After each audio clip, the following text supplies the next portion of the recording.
প্রয়োজন নেই পেট্রোল ডিজেলেরও। এবার বিদ্যুতের শক্তিতেই আকাশে উড়বে গাড়ি। এতদিন উড়ন্ত গাড়ির কথা শোনা গিয়েছে সিনেমায়, কল্পবিজ্ঞানী কিংবা ভবিষ্যতে প্রযুক্তি নিয়ে নানান আলোচনায়, কিন্তু সেই কল্পনাকেই বাস্তবের মাটিতে নামিয়ে আনার পথে আরও এক ধাপ এগিয়ে গেলেন তরুণ ভারতীয় উদ্ভাবক। নিজের হাতে তৈরি সম্পূর্ণ বৈদ্যুতিক পার্সোনাল ফ্লাইং ভেহিকেলের যে প্রোটোটাইপ, সেটা সফলভাবে পরীক্ষা করেছেন তিনি। অর্থাৎ 4 চাকার গাড়ির মতো রাস্তায় চলার বদলে এবার আকাশপথে ব্যক্তিগত যাতায়াতের স্বপ্ন দেখাচ্ছে দেশীয় প্রযুক্তি। আর সবথেকে বড় কথা, এই প্রযুক্তির নেপথ্যে কোনো বড় আন্তর্জাতিক সংস্থা নয়, রয়েছেন এক তরুণ ইঞ্জিনিয়ার এবং তার অদম্য জেদ। উত্তরাখণ্ডের আলমোড়া জেলার বিখ্যাত জাগেশ্বর ধামের সংলগ্ন কাফলিখান গ্রামের বাসিন্দা তরুণ ইঞ্জিনিয়ার ও উদ্ভাবক রবি তামতা। পাহাড়ি গ্রামের প্রতিকূলতা, সীমিত সুযোগ এবং দুর্গম যোগাযোগ ব্যবস্থাকে পিছনে ফেলে নিজের উদ্যোগে তিনি তৈরি করেছেন হ্যাফিডা স্কাইনেক্স এবং এই নামের একটি ইলেকট্রনিক্স পার্সোনাল ফ্লাইং ভেহিকেল। দীর্ঘদিনের গবেষণা, নকশা তৈরি এবং একের পর এক পরীক্ষার পর তার তৈরি এই প্রোটোটাইপের পরীক্ষামূলক উড়ান সম্পূর্ণ হয়েছে আলমোড়ায়। প্রথম ধাপের এই পরীক্ষাকে সফল বলেই দাবি করা হয়েছে, আর সেই সাফল্যই এখন নতুন করে আলোচনায় এনেছে দেশের নিজস্ব প্রযুক্তিতে তৈরি উড়ন্ত গাড়ির সম্ভাবনাকে।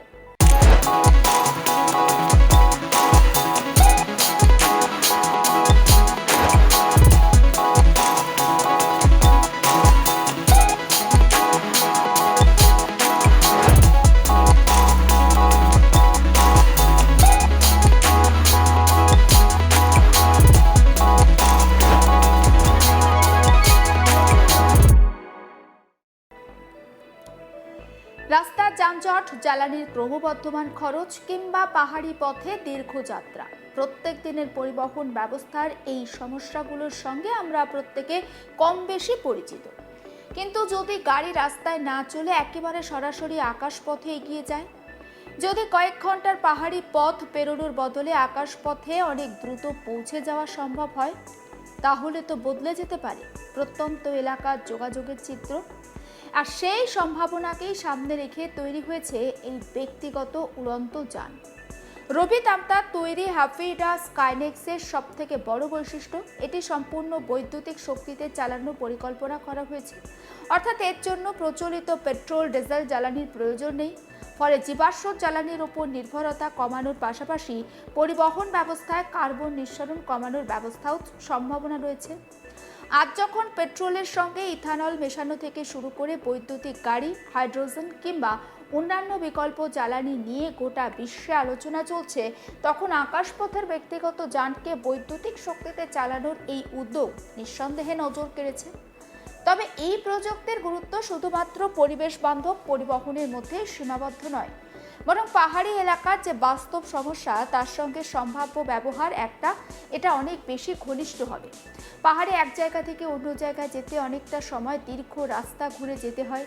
রাস্তার কোথাও থাকে সরু, কোথাও থাকে ভাঙাচোরা, আবার বর্ষাকালে তো রাস্তায় ভূমিধসের কারণে বহু সময় যোগাযোগটাই বিচ্ছিন্ন হয়।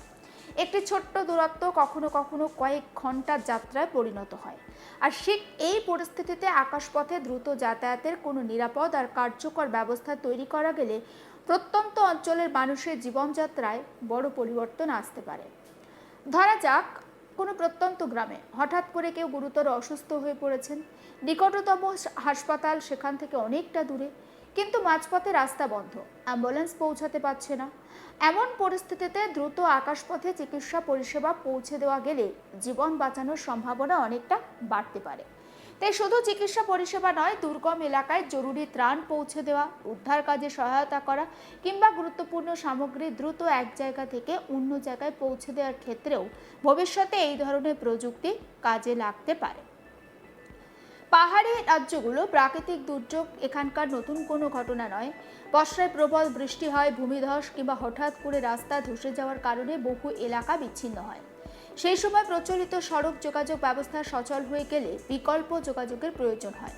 হেলিকপ্টার রয়েছে, কিন্তু তা অত্যন্ত খরচ সাপেক্ষ এবং সব পরিস্থিতিতে সহজে ব্যবহার করাও যায় না। ব্যক্তিগত বা ছোট আকারের বৈদ্যুতিক উড়ন্ত যান ভবিষ্যতে যদি নিরাপদ, নির্ভরযোগ্য এবং সাশ্রয়ী করা যায়, তাহলে জরুরি পরিস্থিতিতে তার ব্যবহার নিয়ে নতুন করে ভাবার একটা সুযোগ তৈরি হতে পারে। অবশ্য উড়ন্ত গাড়ি এই শব্দটা শুনলে যেন মনে না হয় যে সাধারণ গাড়ি কিনে কাল থেকে আপনি আকাশে উড়াতে পারবেন। বাস্তব পরিস্থিতিটা কিন্তু অনেকটা জটিল। একটি গাড়ি যখন রাস্তায় চলে তখন তার নিরাপত্তার বিষয়টি একরকম, কিন্তু সেই একই যান যখন মাটি থেকে কয়েক মিটার বা তার বেশি উচ্চতায় উড়বে, তখন নিরাপত্তার সঙ্গে যুক্ত হবে আরও বহু বিষয়। যানটির ভারসাম্য, উড়ানের নিয়ন্ত্রণ, ব্যাটারির ক্ষমতা, জরুরি অবস্থার অবতরণের ব্যবস্থা, যাত্রীর নিরাপত্তা, প্রত্যেকটা ক্ষেত্রেই তাই কঠোর পরীক্ষার প্রয়োজন। আর এ কারণে রবির তৈরি এই প্রোটোটাইপের পরীক্ষামূলক সাফল্যকে চূড়ান্ত সাফল্য হিসাবে দেখার কোনো সুযোগ আপাতত নেই, বরং এটিকে একটি গুরুত্বপূর্ণ প্রথম ধাপ হিসাবে দেখা যায়। একটি প্রোটোটাইপ তৈরি করা যায় এবং সেটিকে পরীক্ষামূলকভাবে ওড়ানো নিঃসন্দেহে বড় একটা প্রযুক্তিগত অর্জন, কিন্তু সেই প্রযুক্তিকে সাধারণ মানুষের ব্যবহারের উপযোগী করে তোলা আরও কঠিন কাজ। তার জন্য প্রয়োজন একাধিক পর্যায়ের পরীক্ষা, নির্ভরযোগ্যতা যাচাই এবং নিরাপত্তা সংক্রান্ত কঠোর মানদণ্ড পূরণ করা। আর এখানেই তো সামনে আসছে আরও একটি বড় প্রশ্ন: আকাশে চলাচলকারী এই ধরনের যানকে নিয়ন্ত্রণ করবে কে? সাধারণ গাড়ির ক্ষেত্রে যেমন সড়ক পরিবহন নির্দিষ্ট নিয়ম রেখেছে, তেমনি আকাশপথে চলাচলকারী কোনো যানকে অবশ্যই অসামরিক বিমান পরিবহন সংক্রান্ত নিয়ম এবং নিরাপত্তা বিধি মেনে চলতে হবে। বাণিজ্যিকভাবে বাজারে আনার আগে প্রয়োজন হবে সংশ্লিষ্ট সরকারি সংস্থা আর নিয়ন্ত্রক কর্তৃপক্ষের অনুমোদন। যাত্রী নিরাপত্তা থেকে শুরু করে আকাশপথে ব্যবহারের নিয়ম, প্রত্যেকটা বিষয়কে নির্দিষ্ট কঠোর কাঠামোর মধ্যে আনতে হবে। অর্থাৎ এই রবি তামতার সামনে এখন সবথেকে বড় চ্যালেঞ্জ শুধু আরও ভালো একটি উড়ন্ত যান তৈরি করা নয়, বরং যানকে প্রযুক্তিগতভাবে নিরাপদ, ব্যবহারিক, নির্ভরযোগ্য এবং ভবিষ্যতে বাণিজ্যিকভাবে গ্রহণযোগ্য করে তোলা। একটি প্রোটোটাইপের পরীক্ষামূলক সাফল্যের পর শুরু হবে আরও দীর্ঘ পরীক্ষার পর্ব।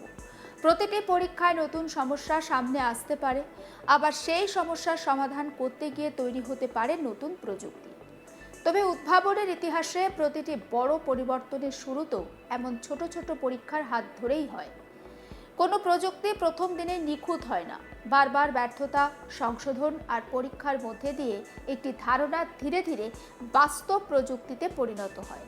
সেই জায়গা থেকেই দেখলে এই প্রত্যন্ত পাহাড়ি এলাকায় এক তরুণের তৈরি এই প্রোটোটাইপের গুরুত্ব অনেকটা বেশি। রবির উদ্যোগের আরও একটি উল্লেখযোগ্য দিক হলো তিনি এই কাজটি নিজের উদ্যোগে হ্যাপিটার অধীনে এগিয়ে নিয়ে গিয়েছেন। অর্থাৎ একটি ধারণাকে শুধু কাগজে বা কম্পিউটারের নকশায় আটকে না রেখে বাস্তব প্রোটোটাইপ তৈরির চেষ্টা করেছেন। এর পিছনে রয়েছে দীর্ঘ সময়ের পরিশ্রম, প্রযুক্তিগত পরীক্ষা এবং নিজের স্বপ্নকে বাস্তব রূপ দেওয়ার একটা অদম্য জেদ। সমস্ত আপডেট পৌঁছে দেবো আপনাদের কাছে। নজর থাকুক অবশ্যই আপনার আজ তাক বাংলায়। সাবস্ক্রাইব করতে ভুলবেন না।